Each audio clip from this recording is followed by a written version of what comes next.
Winter 1935, Part 2, The Piano Player. Arlie says, "We're doing a show at the school in a week, Billy Joe. Come play with us." If I ask my father, he'd say yes, it's okay with him if I want to play.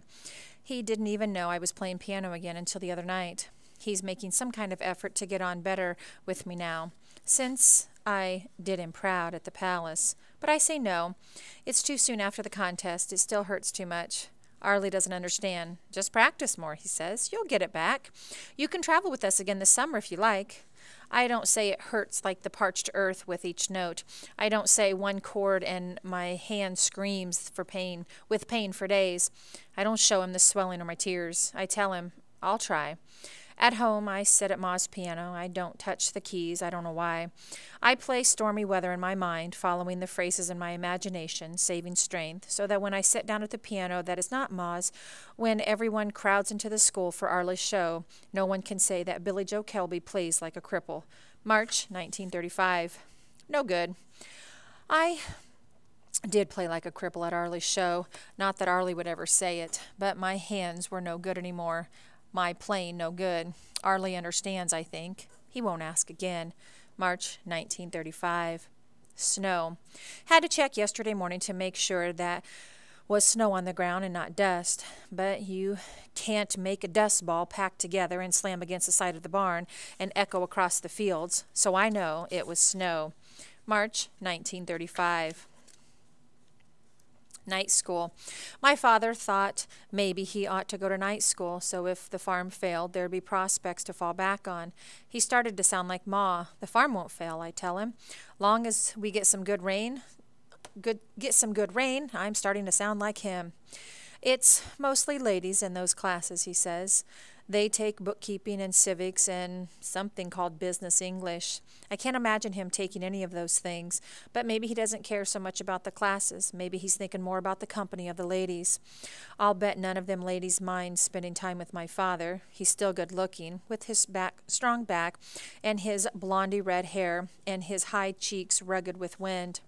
I shouldn't mind either. It's dinner I don't have to come up with, 'cause the ladies bring chicken and biscuits for him. I'm glad to get out of cooking. Sometimes with my hands it's hard to keep the fire, wash the pans, hold the knife, and spread the butter. But I do mind his spending time with all those biddies. I turn my back on him as he goes and settle myself in the parlor and touch Ma's pianos. My fingers leave sighs in the dust. March 1935. Dust pneumonia. 2 Fridays ago, Pete Guyman drove in with a truck full of produce. He joked with Calb Hardley, Mr. Hardley's son, while they unloaded eggs and cream down at the store. Pete Guyman teased Calb Hardley about the Wildcats losing to Hooker. Calb Hardley teased Pete Guyman about the wheezy truck sucking in dust.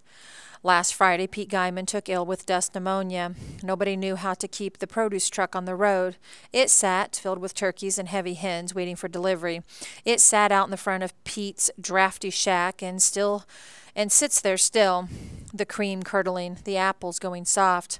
Because a couple of hours ago, Pete Guyman died. Mr. Hardley was already on the phone with the new produce supplier before evening. He had people in his store, no food to sell them. His boy, Calb, slammed the basketball against the side of the house until Calb's mom yelled for him to quit. And late that night, the truck rattled up to the store with colored springs, dozens of hens, filthy eggs, and a driver with no interest whatsoever in young Calb Hardley or his precious Wildcats. March 1935. Dust storm. I never would have gone to see the show if I would have known a storm like this would come. I didn't know when going in, but coming out, the darker night I've never seen. I bumped into a box beside the palace door and scraped my shins, then tripped on something in my path. I don't know what, and walked into a phone pole, bruised my cheek. The first car that I met was sideways in the road, bowed down, my eyes near shut, trying to keep the dust out. I saw his headlights just before I reached them. The driver called me over and felt my way, following his voice. He asked me how I kept the road. I feel it with my feet. I shout it over the roaring wind.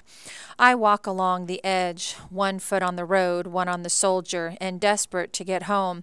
He straightened out his car and straddled tires on the road and off and slowly pulled away. I kept along. I know there were others on the road. From time to time I would hear someone cry out. Their voices rose like ghosts in the howling wind. No one could see. I stopped at neighbors' just to catch my breath, and made my way from town out to our farm. Everyone said to stay, but I guess my father would come out to find me if I didn't show, and get himself lost in the raging dust and maybe die, and I didn't want that burden on my soul. Brown earth rained down from sky. I could not catch my breath the way the dust pressed on my chest and wouldn't stop. The dirt blew down so thick it scratched my eyes and stung my tender skin. It plugged my nose and filled inside my mouth. No matter how I pressed my lips together, the dust made muddy tracks across my tongue. But I kept on, spitting out mud, covering my mouth, clamping my nose, the dust stinging the raw and open strips of scarring on my hands, and after some 3 hours I made it home. Inside I found my father's note that said he had gone to find me, and if I should get home just to stay put. I hollered out the front door and the back. He didn't hear. I didn't think he would. The wind took my voice and busted it into 1,000 pieces, so small the sound blew out over Ma and Franklin's grave, thinner than a sigh. I waited for my father through the night, coughing up dust, cleaning dust out of my ears, rinsing my mouth, blowing mud out of my nose. Joe D. LaFleur stopped by around 4 to tell me they found one boy tangled in a barbed wire fence, another smothered in a drift of dust. After Joe left, I thought about the famous Lindenbergs and how their baby was killed and never came back to them. I wondered if my father would come back. He blew in around 6 a.m. It hurt, the sight of him, brown with dirt, his eyes as red as raw meat, his feet bruised from walking in worn shoes, stepping where he couldn't see, on things that bit and cut into his flesh. I tried to scare up something we could eat, but couldn't keep the table clear of dust. Everything I sat down for our breakfast was covered before we took a bite. And so we chewed it, the grit, and swallowed, and I thought about the cattle, dead from mud in their lungs, and I thought about the tractor, buried up to the steering wheel, and Pete Guymond, and I couldn't even recognize the man sitting across from me, sagging in his chair, his red hair gray and stiff with dust, his face deep lines of dust, his teeth streaked brown with dust. I turned the plates and glasses upside down, crawled into bed, and slept. March 1935. Broken promise. It rained a little everywhere, but here.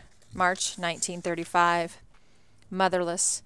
If Ma could put her arm across my shoulder sometime and stroke the back of my hair, or sing me to sleep, making the soft sounds, the reassuring noises, that no matter how brittle and sharp life seemed, she was still my Ma who loved me. Then I think I wouldn't be so eager to go. March 1935. Following in his steps, Hayden Parley's Nye's wife, Fonda, died today, 2 months after she lost her man. The cause of death was dust pneumonia, but I think she couldn't go on without Hayden. When Ma died, I didn't want to go on either. I don't know why. I don't feel the same now, not exactly. Now that I see that one day comes after another and you get through them one measure at a time. But I'd like to go, not like Fonda and I. I don't want to die. I just want to go away, out of the dust. March 1935.